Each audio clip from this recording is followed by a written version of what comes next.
Hi guys, I hope you guys are doing well.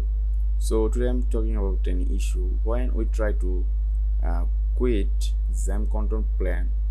We'll always see this kind of errors. So today I'm showing how to fix these errors. It's a common errors.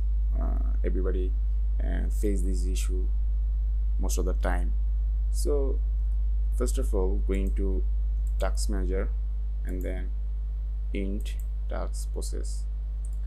So going to search bar and type XAMPP control plan and go to the open file manager, file location, and then click on right button, go to the properties, and here click on compatibility and check this one, run this program as an administrator. Just check this one and apply, then okay, and again try to open the XAMPP.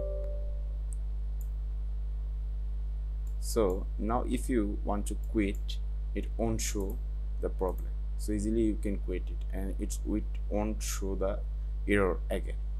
So I hope you guys it will help you a lot. If you like this video, please subscribe our channel for more videos. Thanks for watching.